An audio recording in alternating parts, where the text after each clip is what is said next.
E nessa reforma da Previdência, as pessoas têm cada vez, isso é um efeito das redes sociais, lido mais aquilo que já acreditam, têm reforçado cada vez mais uma ideia pré-concebida que lhes foi dada, e isso está quase que inviabilizando o debate.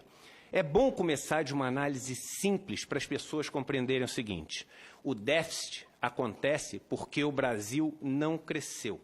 Se o Brasil tivesse crescido minimamente ao longo dos 3 últimos anos, e a gente vai discutir aqui a questão do ovo e da galinha, se a gente não cresceu por causa da Previdência, ou se o déficit da Previdência vem porque a gente não cresceu, mas fato é que se o país tivesse crescido 2% ao ano, metade do que cresceu entre 2005 e 2013, a gente teria hoje um superávit primário de mais de 100 bilhões de reais no país. A gente está falando aqui de uma proposta que afeta 100% da população brasileira. São poucos momentos onde a gente para discutir isso.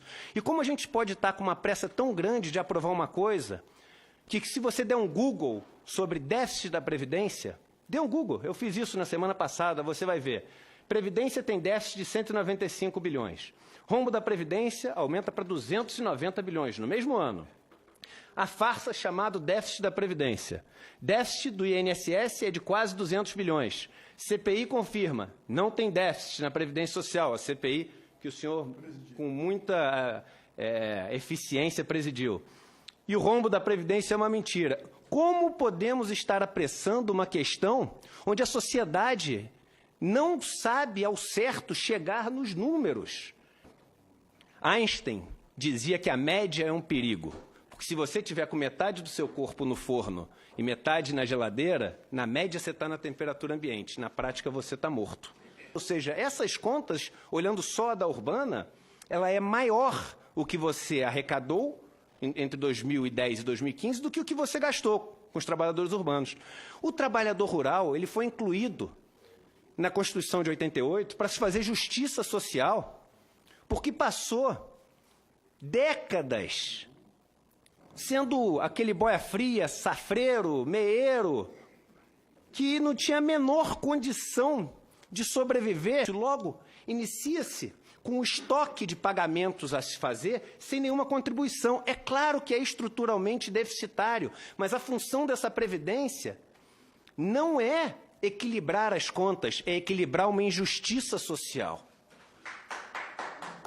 A Previdência do Trabalhador Rural existe para equilibrar uma injustiça social. Porque o senhor, como constituinte, sabe que em 1988 criou-se um pacto social. Um pacto onde, copiando simplesmente, não inventamos a roda, o que aconteceu na Europa, o que aconteceu nos Estados Unidos, que agora é tão exemplo para o Brasil, a gente criou uma rede de proteção social, a Seguridade Social, o Social Security. Quando você abre hoje os jornais, assiste o noticiário, você vê o seguinte: representantes dos bancos, que são os macroeconomistas que sentam lá no ar-condicionado. Quando você liga a televisão, até aqui na TV Senado, você vê o quê? Brancos, ricos, que vivem o dia inteiro no ar-condicionado, comentando sobre a questão da Previdência. E a pergunta que eu faço é a seguinte: quantos negros já foram ouvidos no Jornal Nacional, já foram ouvidos no Jornal da Bandeirantes, no Jornal do SBT, nas primeiras páginas dos principais jornais do Brasil? Quantos negros foram ouvidos falando sobre isso? Quantos representantes dos trabalhadores rurais? Quantos representantes das pessoas que mais vão ser impactadas por essa Previdência estão sendo ouvidos? Ora, por quê? Porque quem veste um terno e trabalha no ar-condicionado e tem mais dinheiro é mais inteligente?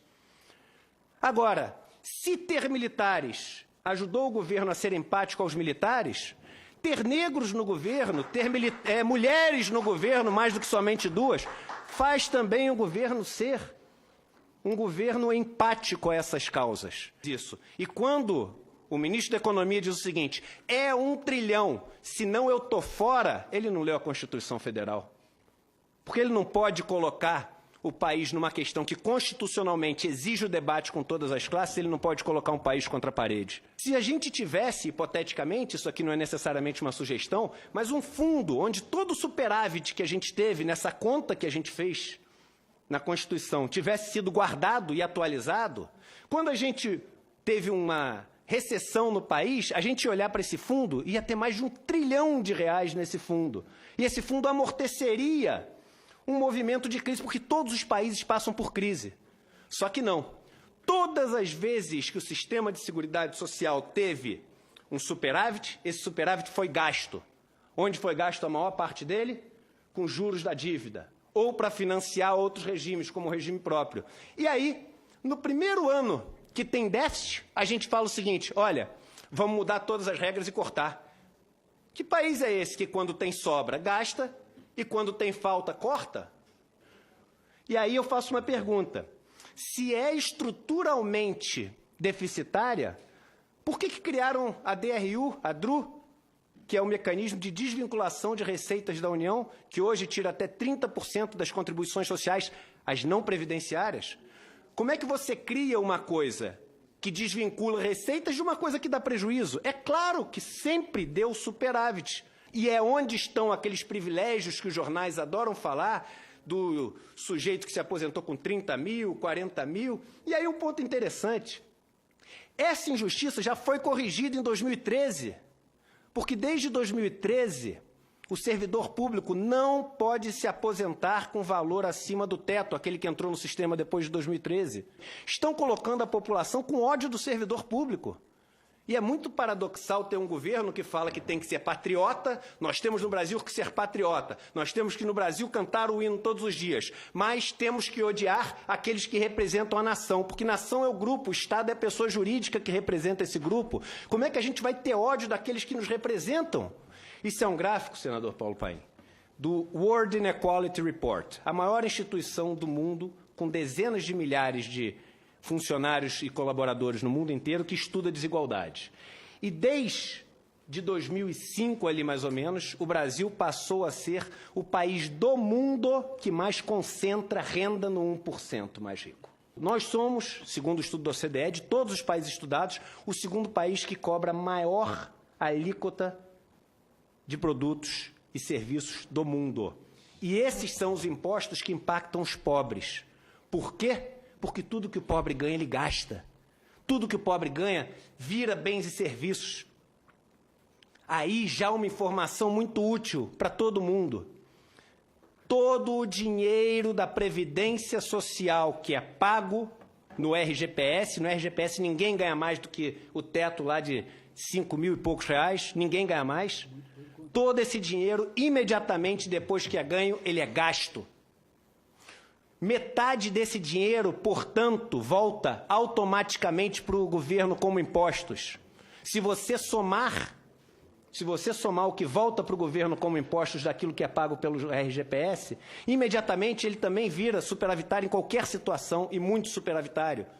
O Brasil é o país do mundo que menos cobra alíquota de imposto sobre renda, lucro e ganho de capital, de todos os estudados. Somos um paraíso fiscal para os ricos.